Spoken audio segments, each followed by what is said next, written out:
Hello, everyone. Welcome to the second story of our brand new season, the third season of PhD, the philosophical drama. We had a wonderful beginning last Sunday with Shweta hosting for the first time for our show and Simran talking about a very, very important point in academia about quitting.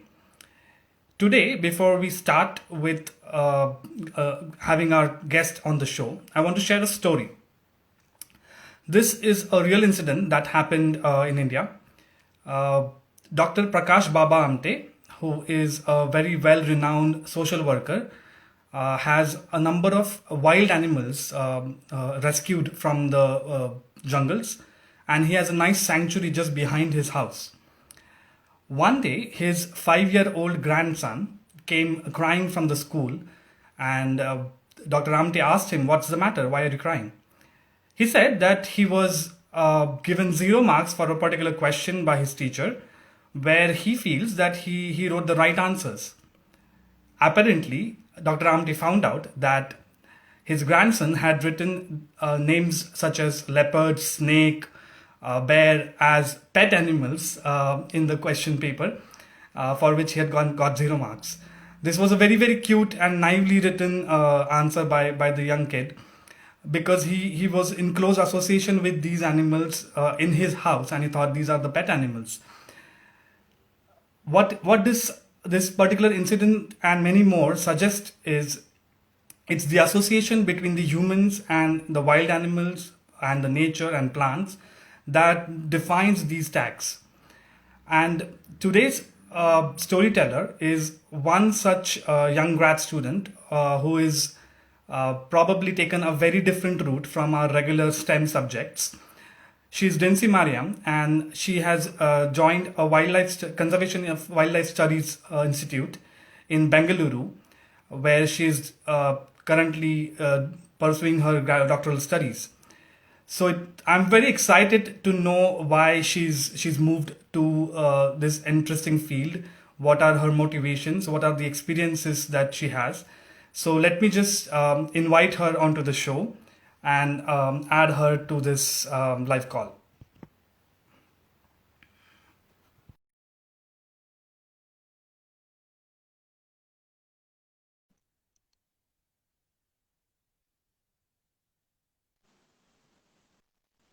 Hello.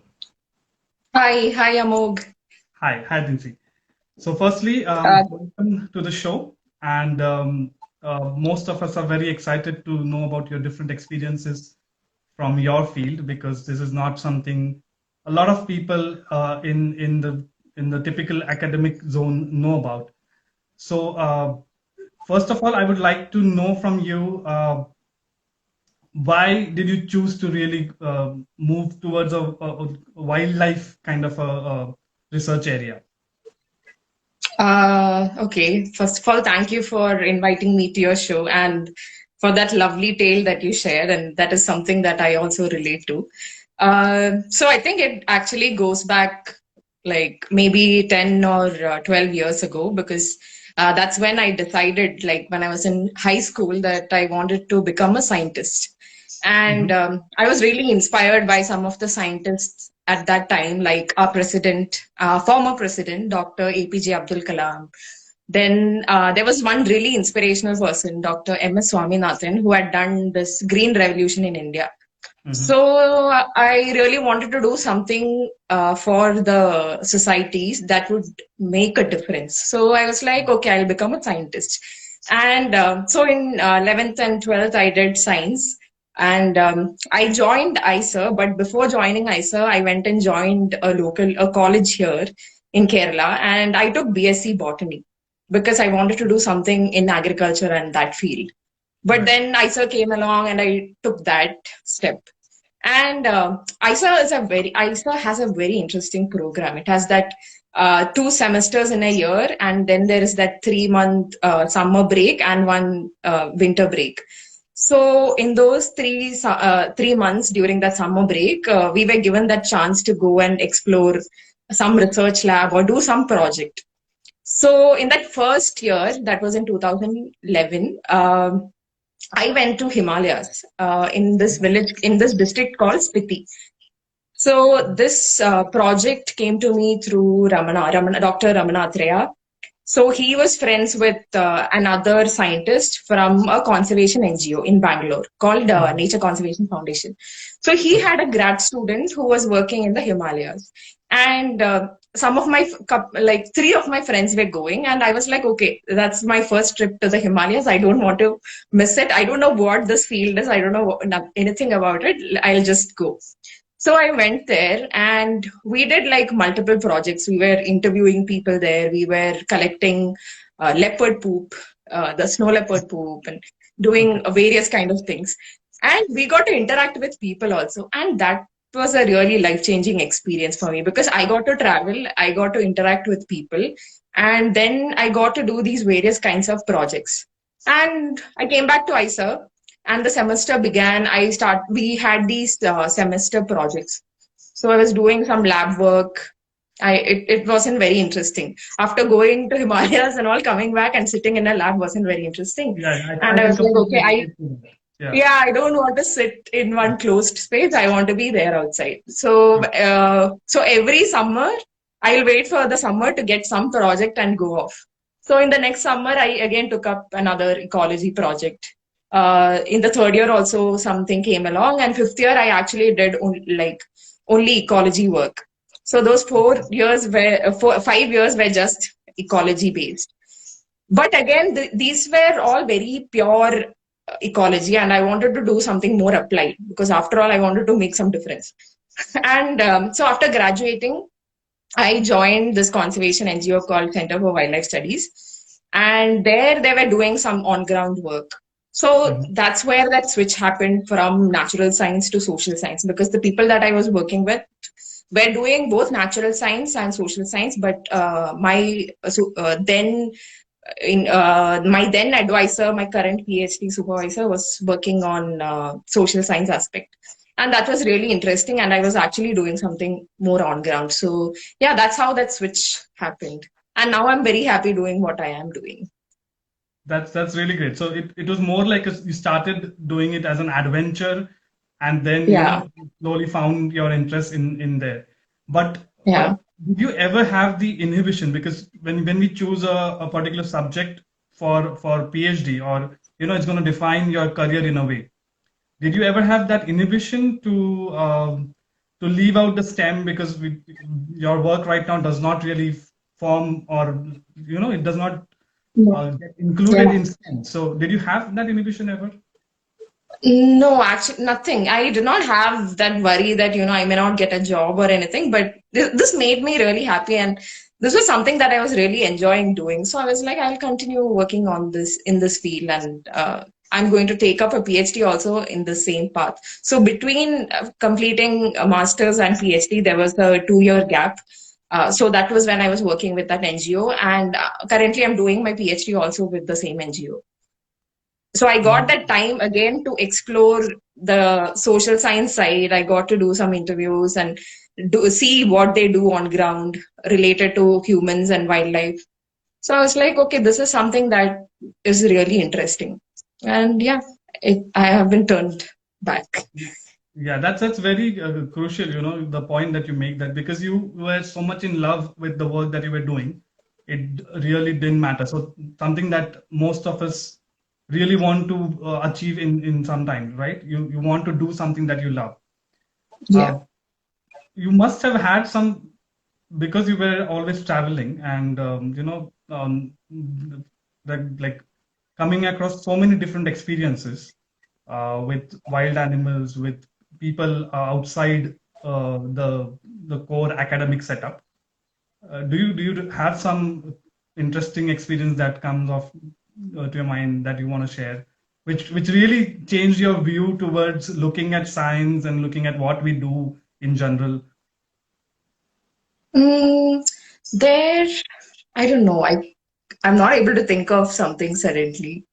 Uh, But as a researcher, as a female scientist, I have had my own challenges navigating through this field because suddenly you're coming and interacting with people. You are not in a very safe environment anymore. Mhm. I'm not saying that there are no lab safety issues, But there are other issues, and with traveling and all, there are added problems a female scientist can face.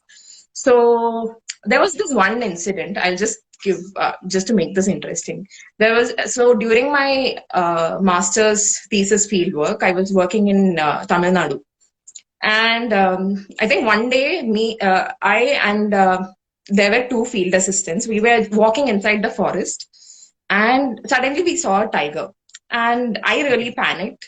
And we were like, okay, we need to go back and we need to bring a vehicle inside so that we are safe. But this forest was falling inside the electricity board, their jurisdiction. Right. So then I had to go to the electricity board department and ask them for the key to enter the forest and for permission.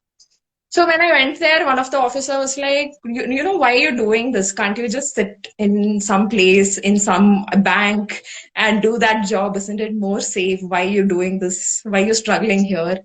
And before I could even answer that question, there was another officer there, and he was like, if somebody like her don't come up and try to save these, try to look at these issues, then who will? And so I didn't have to answer that question. Right. But at the end, I had to write a statement for them saying that, any safety problems happen to me inside the forest, they won't be responsible. So that kind of things are there. Then while traveling, you can have really some nasty passengers, also co-passengers. So those kind of little problems are there. But to exactly answer your question, I cannot think of anything right now. Okay. But yeah. I mean, it was important that you bring this to the audience. Like as a researcher, especially as a female researcher, when you're traveling and when you're doing these field jobs, it can have much more different problems and challenges than one would expect in a typical lab setup, So that's very important to know, and it's gritty, and it's like you've taken up this challenge, and so it's such a nice thing to know that you still sticking with the fight and going ahead with that. Okay. So I just remembered something, because something that made me really feel for conservation or wildlife was this one incident.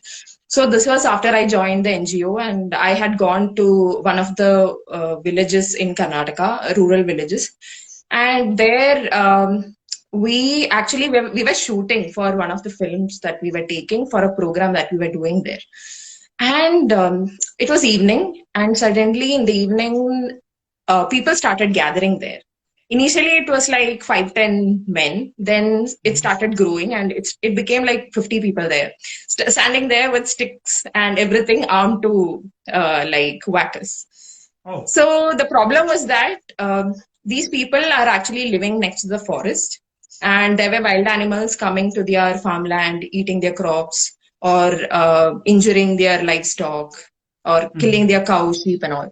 So, and they were very frustrated with this one fact, and the fact that they can't do anything about it. You can't kill some of these wild animals because they are protected under law, and you can go to the jail, and there are some problems associated with that. On top of that, they were not getting compensation for the losses that they were incurring. So these problems they were facing, and they thought we were the forest department people standing there, and they were like, oh, you don't do any work, you just come here and shoot. And I got really scared by this incident, and this was my first day in field. And and that's the next day there was another incident where a tiger killed a human.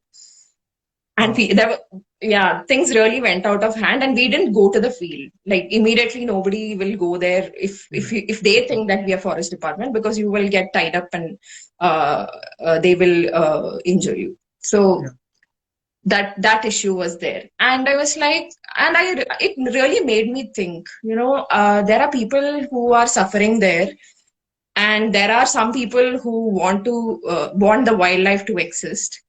Now, how do you balance this? And you need to take into consideration their side also. Yeah. So I was like, okay, now from there on, I was like, okay, this is my path, and this is what I wanted to do to maybe this is what I was thinking of long time ago of making a change in the society. And yeah, that was one life-changing moment. Yeah, it sounded very scary when you were saying it right now. So you were trying, like, you are trying to be one of the bridge between, wildlife conservation and people who are really affected by this wildlife issues. Um, Yeah, as a researcher, since we start learning science or we start doing experiments, I think we always try to learn from nature or try to copy nature. We be it biology or physics, chemistry. We are always trying to find out more about nature, learn from nature. In your case, you are so very close to nature every time you go onto the field. How what is that kind of a learning when you're doing your PhD?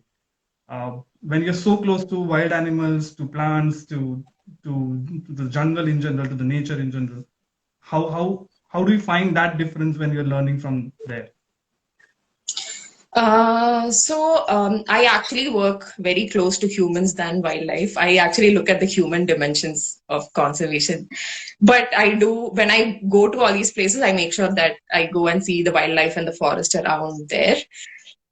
And I have realized that whatever you have read in all these scientific articles, some of them are very correct, but there is a lot more knowledge which is beyond the papers that you read, and something that the papers cannot capture that you can actually learn from interacting with people there, Right. or even seeing an elephant outside and how they behave. It's a different kind of an experience there, Hmm. and you are learning constantly, and the learn and everything is new all the time. It's not the same that you see every day. Yeah, exactly. So that way, even when I go to field next, I'm sure there is something new waiting for me. So that's one encouragement that's like making me go to all these forests. Yeah, you always have something new given to you as an experience. Yeah. Uh, you're doing a PhD, and Yeah. we know, most of us, me, the audience for the show, we know what PhD is, how the process goes. What kind of failures do you have in a PhD where you're going on the field? Uh, is it like things don't work out what you're trying to do there, or what is a failure in your process? For us, like there is, I think in a lab setup you have like a designed experiment, and Right. you sort of know what your end result is also, and that's where you say that it's a failure. For Yeah, you at us, least you at least know where what you're looking at as an for us endpoint. we will yeah for us we will somehow generate a pattern and say, okay, this is what we saw, this is what we observed, and there is something always. It's not like a failure. I don't think even lab experiments are a failure, knowing that I have done lab work. It's just that the results are different. May not be what we are exactly expecting, but those are also results. Those are also some kind of a success that you did get from that experiment. And yeah, in this case, like I said, we mostly look for patterns. We look for why certain things a certain way. And I think most often there are answers. Hmm. We do find answers. Okay, that's Yeah. great. That's great. So, And my PhD is to like in wildlife and conservation, I'm actually looking at tourism in all these national parks and wildlife sanctuaries. yeah. So I have to go around interviewing tourists who visit these places and listen to their interesting stories and yeah, that kind of a thing. So where do I say it's a failure? I mean, I have had challenges. That's a different thing.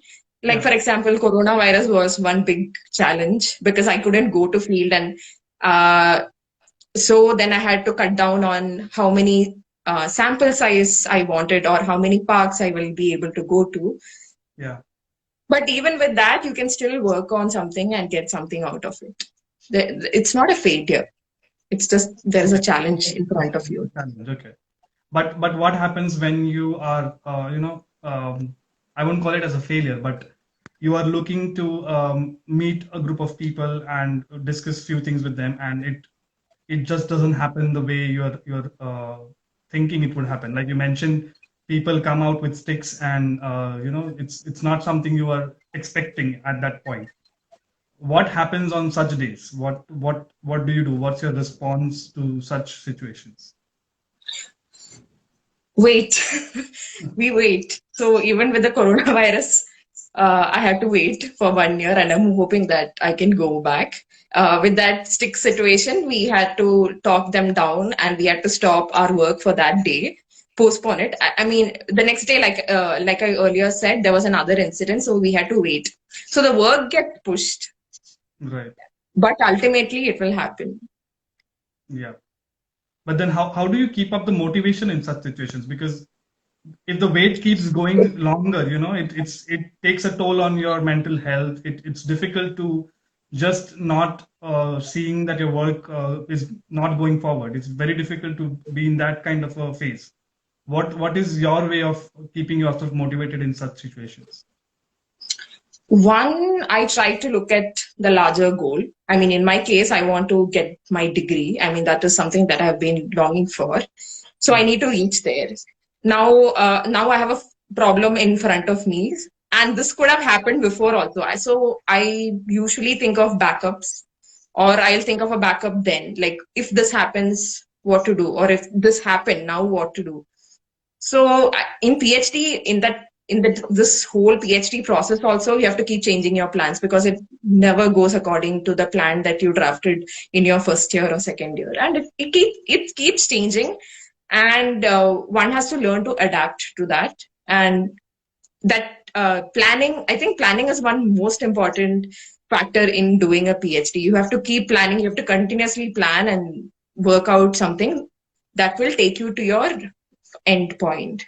Yeah. Yeah, that is the motivation that have like driven me.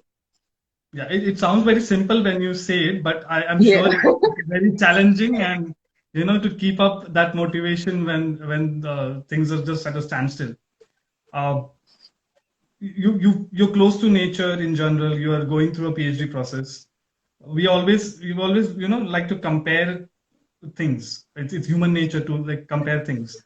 What do you think is more important in teaching you? Is it the PhD process that takes you more into that zone, or is it the nature, or is it the visits, the adventure, the challenges that you face there makes you go for it? How do you compare between these two if you were put at that point? Um, PhD, I think, is just like a part of this entire thing because I didn't. I started this long even before PhD, and I'm still doing it. I just happened to do my PhD in this particular field. So, and for a degree, but more than that, it's the journey itself that makes it more meaningful. I mean, PhD is just a part of it. Wow, that's I don't know that's a if I very have. very I nice don't way know to if I put have answered your question. it. No, that's a very nice way to put it. Because it so happens that once you are looking for a degree, especially a degree like PhD, you are so focused on just getting that degree that you do not look at the journey in the whole sense of the word. You're not looking at the bigger picture, or you're not looking at other things that you can learn from. It's just so unidirectional with most people who are doing a PhD. But it's very interesting that you take PhD as part of the bigger journey and not really let it affect you to that extent. It's very unique and very nice to know that that's the case with you. Uh, any like when you look for a particular experiment, anything that you look for in particular when you have a kind of a plan ready. What is a typical day in the life of PhD person who's doing PhD in wildlife? How Mm, typical day look like? for us, I mean, I think we all start with literature survey and all that is there. If you're going to talk about the lab experimental part, it starts with planning for the field work, whichever you select a place and you select a problem and you say, okay, I need to study this problem and I'm picking this area, this region to study this problem. And sometimes it requires permission. Like if you're working inside forest, you need permission from the respective state forest department. If you're working outside forest, like most of my work is outside forest, so we don't really need a work permit there, but you need to inform some of the local leaders there, some of the village like village heads, or you also have to get some ethics clearance if you're doing if you're doing a survey with a human. So those Right. kind of institutional reviews are there, and then you go to field. And sometimes your work will require more than one person, so we hire like a field assistant, or I usually take volunteers. We have interns who will come to assist with our data collection process. Then we train them, and then we set off to field. So this is my journey. I'm just saying about my work. So we Yeah. go there, we interview like in my case, I interview tourists, and in some case, I interview the villagers. Mm-hmm. So in a day, we'll be doing some 4 or 5 interviews with different farmers living in a particular village. We travel around that landscape, see what they're doing and what kind of occupation they are into, all those kind of things. So and then we plan for the next day. You have to have like a plan for what villages do you want to cover. So that's why I said this is a constant planning process, because every day we have to plan for the next day. Right. Yeah, and that's pretty much what a day in my life looks like. And this is what a day in most people's life look like. I mean, most of the people in conservation. We come back, we do the data entry. Some people do it the same day. We make sure that everything is in place so that, there is no last minute mess and running around finding out data. So it's not like an experiment run that is running over maybe many days. It's one day you have a set of things that you want to do, and next day you have another set of things. And over a period, you want to achieve, let's say in my case, I want to survey 500 people. Right. Yeah. So that kind of a plan we have to keep drafting. And we also have to take into account something that we don't foresee.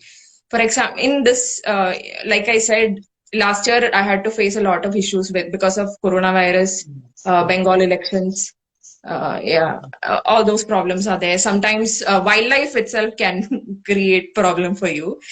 I mean, actually, I shouldn't say that. We are going into their territory, because there were incidents where elephants were in that area where I wanted to go and sample, and the forest department didn't let me go there because there were elephants. And so I waited for one day, and the next day I was like, okay, if I keep waiting, I will have to pack up and go back to Bangalore, and I can't continue doing this. So the next day we actually decided we'll go and see what the situation is. So we made the forest department understand. We went there.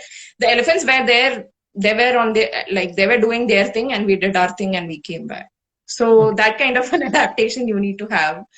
Right. And yeah. Yeah, it sounds very challenging, and you will have to face weather challenges as well, I'm sure. Yeah. Food and accommodation challenges. I'm sure you have to, really plan very well for that. Yeah. Food. I think every time there is somebody sick because of food poisoning in my team, it's like I have to carry like a medical kit. I have to make sure there is like a hospital nearby and make sure everything is in place. So last year, I just wanted to share this. So last year I was in Bengal. I was in Sundarbans, and I went there. I was in an island. This island is like 3-4 hours from Kolkata. So I went there, and we were staying. And the day when I went there, there was nobody in that island, and I was wondering why there is no tourists, no people. And somebody said that the elections were going to happen in a couple of days, and so they have shut down everything. And I was like, dear God, what will I do now? I came here to interview tourists, and I have such short period because the second wave had started hitting the country, and I somehow wanted to finish my work and go back. Yeah. And I went there. I had to lock myself up for 2 days in one of the hotels there because I couldn't come out. They were not letting tourists stay in any resorts there. Mm-hmm. But one person allowed me to stay there because I was a girl alone traveling. And I forgot the point. Okay, yeah. So I asked my lodge owner, like we need to make sure that some basic facilities are available in the area where we are staying. So I asked him, where is the nearest hospital? So he said it's like 5-6 kilometers from here, but there is no doctor. I was like, what's the whole point of a hospital if there is no doctor? Yeah. And I was like, if there is an emergency, where will someone go? Yeah, of So course. he said, you have to go to Kolkata, and that is 3-4 hours away. Oh my And I God. am in an island. And I'm Yeah. in an island. And we have, if something happens in the middle of the night, you have to take a boat and go to the mainland, and then from there you have to take another vehicle and go. So I was really praying to God that nothing happens to my team during that stay there with coronavirus and all. Nothing really happened for us, but I think a lot of people lost their life during the second wave Yeah. in that area because there was no basic facilities. A lot of these places lack basic facilities, and that can have an impact on us. And I was also wondering what can we do about a situation like this? Yeah. Yeah, it's a grim situation in most Yeah. rural parts. One can find that. But given the challenges that you were saying that even in the beginning of the conversation that we are having, uh, how important is the family support? Because you'll be traveling alone, and you said it's very difficult as a female researcher to, travel alone and go to different places, especially something like that in Sundarbans where you have no basic facilities around. How important is the family support, and what do you think about that? I mean, family support is it's super important. But I also don't disclose too many minute details because they will get scared if I go there and say there is no hospital nearby or I saw a tiger today and they will panic. So I keep these details to myself. Yeah. But they generally get very distressed when I come back very tanned from field, or they are wondering where this is going to end. Even when I'm doing a PhD right now, they cannot see this as a job. They're like, when will you land in a government job? And I'm like, I don't know. I don't have an answer to that question. Yeah. So all those problems are there. And marriage is another problem because they are like, this girl keeps traveling, and who will accept this person, like somebody like this who will marry somebody who keeps traveling and who's not at home. Even like I think 2 days ago my father was saying that I like, is this enough? Like, why do you should stop traveling? I mean, it's time. And I'm like, no, nobody can put a restriction there, like put a stop there and say you can't do this anymore, because this is what I have chosen to do, and this is something that they should also accept. Yeah. But generally, they have been quite supportive. I mean, I'm sure they have all these apprehensions inside, but they are very loving, and they try to support me. If I need any kind of financial support, also they will extend that. But I'm like, okay, no. If somebody wants to come to this field, and I need to make sure that show one example that you don't need financial support from your parents, but you can do this on your own. So try not to take from them. Yeah, but they have been quite nice about it. But they are just apprehensive about the fact that they have not seen anybody who is in this field. So they are Yeah. like, okay, what next? And people keep asking, what next? What are you going to do next? Is this a job? So Yeah, those kind of things are specific there. questions that will come up, and especially with the nature of your job, it becomes even more. These questions will pop up even more, and Yeah. with parents, I can totally understand. But it's good to know that what you think about being financially independent and your parents supporting your goal in general. I just remember a Bollywood movie, Vidya Balan's movie Sherni. When you are talking about your experiences, I just remember that movie, and the way as a female wildlife conservationist, she has portrayed that kind of a role.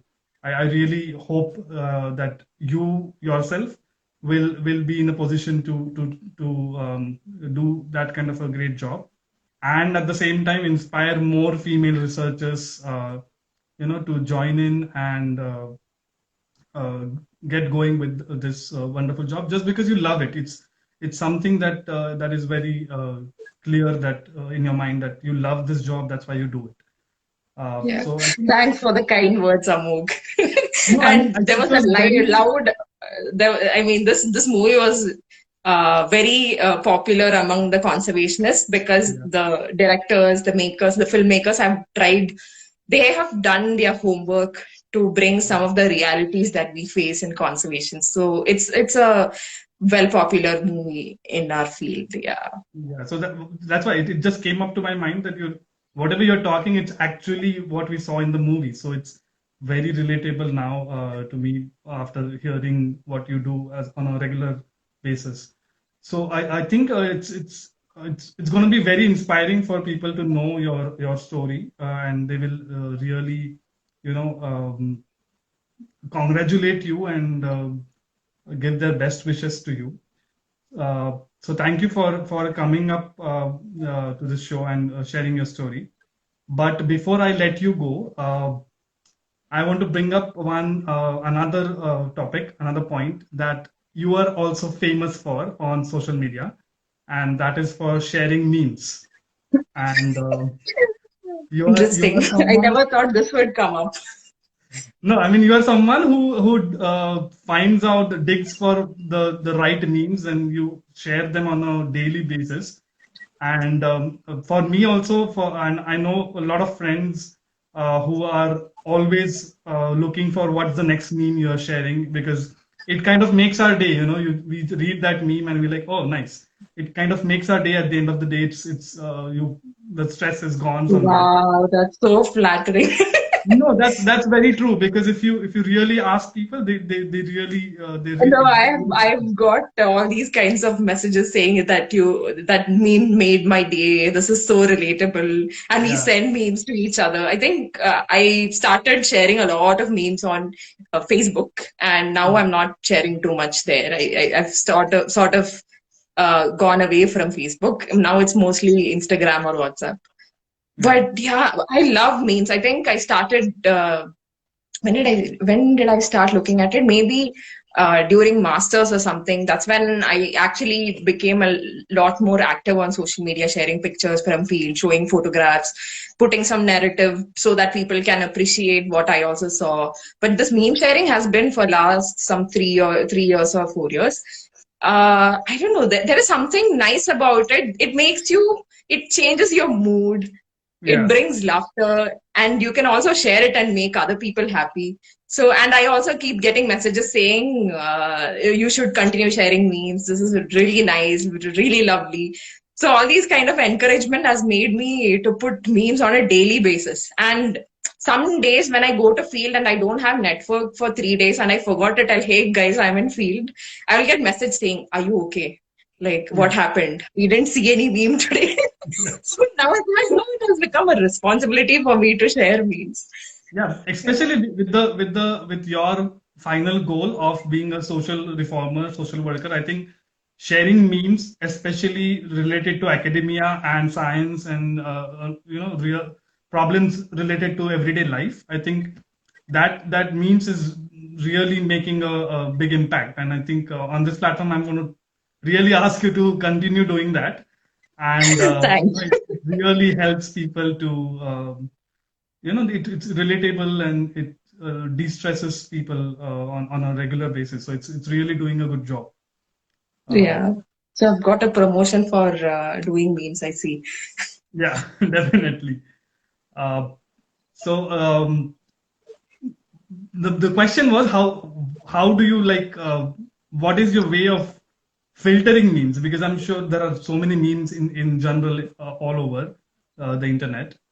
Because you have very unique way of choosing your memes, I think, because it's not like it feels like it's not a random meme that you've just got from somewhere and you've just forwarded it on social media. So what do you really do when you decide to share a meme?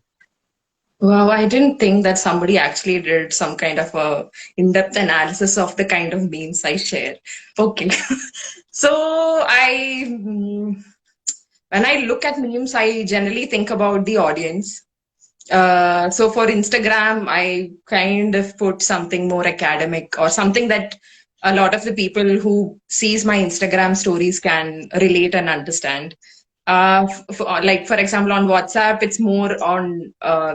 It's even more simple. It's not very complicated because some of the followers are some of my relatives or my friends here, and they should understand what I'm putting and shouldn't be like, I don't understand what you are saying. So, and I cannot say, hey, this is too elite humor. You can't handle. So I cannot say such thing. So Yeah. that way, I sort of choose between the memes. Yeah, there. I don't know. I haven't cautiously thought about it. It's just that it shouldn't hurt anybody's sentiment or Right. anything. It should make them laugh. And it's not like if I laugh, somebody else might also laugh. But if you think about it for like a couple of minutes, you know that you're okay. Some people are going to enjoy this, and so you experiment with one or two and see what kind of reactions you get, and you Yeah. continue with that. Yeah, I think it's the natural process that you follow, and I think it's working wonders. So keep doing that. And thank you once again for very nicely coming on to this show and sharing your wonderful PhD story. And all the best wishes for your next journey. And Thank you. Yeah, thank you so much for inviting me on the show. I think you invited me last year, but I was so uh, again apprehensive of coming here, and I was like, okay, I don't know. And you invited me at a time when I was in field, in the field, and yes. the network wasn't very good there, so I may not be able to talk like this there. So yeah, that's why I did not say yes then. Yeah. But No, this but year I was like, okay, I'm glad this and happened this season. So yeah, okay. it's wonderful to have you.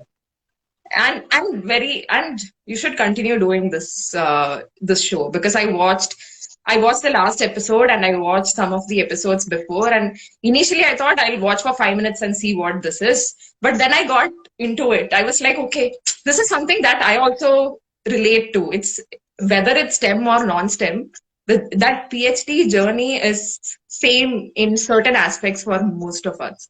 So Yes. we relate and we are like, okay, there is somebody also who's going through that same process, that same feelings. It's not like we are alone. Yeah. Yeah. So that was It's nice. I'm glad it's reaching that way because that's the whole idea that because most grad students are introverts. They're shy. They don't really want to get out of their their lab or their setup. So it's difficult for them to really know if they are alone there or it's the same way as it goes all over the world. So this is just a small effort to talk about the other aspects of PhD because I think research is something that we always talk in conferences and seminars and presentations. So I'm glad it's reaching that way. So thank you once again, and all the best for your future journey.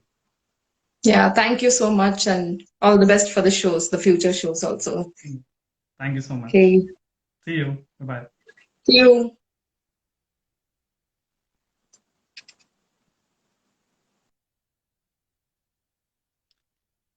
So that was Dincy's wonderful story. I'm sure it must have inspired you, and I'm sure more and more people are not having those inhibitions of following something that they love just because it does not fall into the STEM category or in the category that most people follow. So with this, we come to the end of the second story for this third season of PhD, the Philosophical Drama.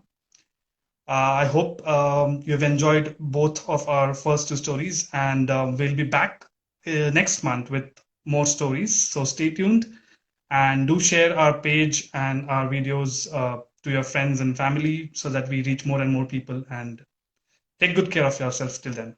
See you.